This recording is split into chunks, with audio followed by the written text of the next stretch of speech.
Hey guys, Gavin Gear here from UltimateReloader.com.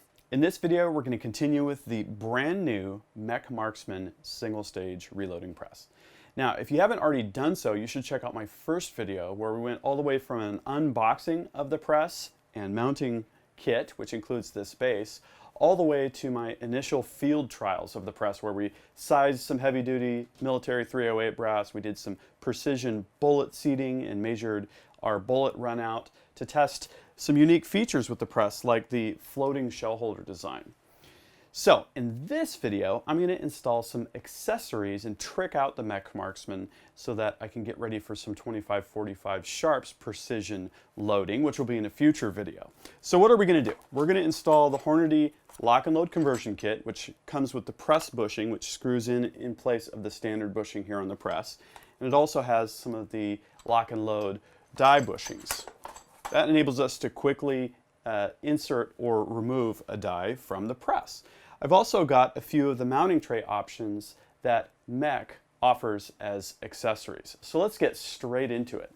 So the Hornady lock and load conversion kit is very inexpensive. I want to say it was about $15 or so. And a ton of you had asked questions about whether or not this kit will work with the MEC Marksman.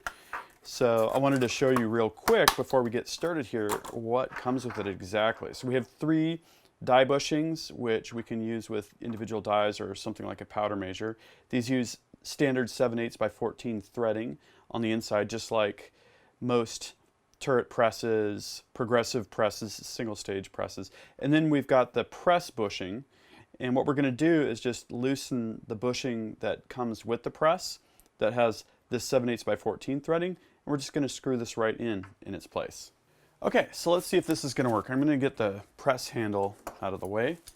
And I didn't have an adjustable wrench on hand large enough, so I'm going to use channel locks here. We're going to grip this really tight. We're careful, we're off the powder coating on the top of the press here.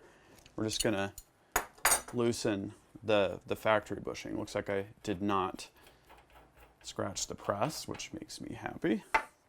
Okay, and then we've got the lock and load press bushing, which should screw right in here. Yes, indeed. Now, I got a little trick for you all. Question, how are you going to tighten this? Well, what I like to do is to take one of the die bushings, and then I just milled off a couple flats opposite each other so that we can use an adjustable wrench. And then we're going to put the lugs here on the die bushing in the lugs on the press bushing. See how this is going to work. And then this is going to flip the wrench so that it's going in the correct direction here. Okay, so now we have a feature that we can use. Let's go a bit more. There we go. Now it's engaging to tighten the press bushing into the press. Now, why is this so important? Well, we don't want our get that baby locked down. There we go. Great. We don't want, when we loosen a die, for this press bushing to back out. That's going to be really annoying and problematic. And now it's seated really firmly in the press with much more torque than we're going to use on an average, die lock ring or that kind of thing. So that's it. Let's try it out. Quick trick that I showed in another video is with the lock and load AP progressive press, you can actually calibrate that to the height of this press bushing by machining a washer that sits between the press bushing and the press body. So if you care to try that with a single stage press in your lock and load AP, you should check out the video that I did on that. So to set up a die, we put the die bushing into the press, and then we can just screw in our die as we would any normal single stage. I'm going to lift the ram to the top. We're going to just get that touching the shell holder, and of course we're going to want to check with the case gauge and measure our shoulder bump and do all that good stuff. But now we've got a die that's installed and then can quickly pop out just like that. Pretty cool, huh? And it looks like there's not going to be any clearance issues here, so I think we're going to be made in the shade. So for the Marksman, MEC makes 3 different trays.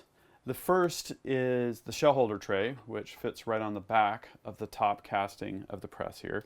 The second is an accessory tray that fits on either side of the top of the press. You can see here that you can just quickly switch that over. I'm going to keep that on the right-hand side. And then there's a third tray with a smaller mounting bracket that just hangs right off of the mounting kit, the base that comes with the mounting kit, and takes up one of the die storage holes. So I'm going to take a quick look at how I want to utilize these different trays to liberate space from my reloading bench and to get components and tools just where I want them when I'm doing my loading. Okay, and from another angle, here's how my space utilization looks so far. I've got 5 shell holders along the back on the shell holder tray. I've got 2 L.E. Wilson case gauges on the top side tray, and I've got 100 .25 caliber bullets, which fit very nicely in the lower side tray. So I'm pretty happy with how this works out, and I'm looking forward to having these tools and components at my fingertips.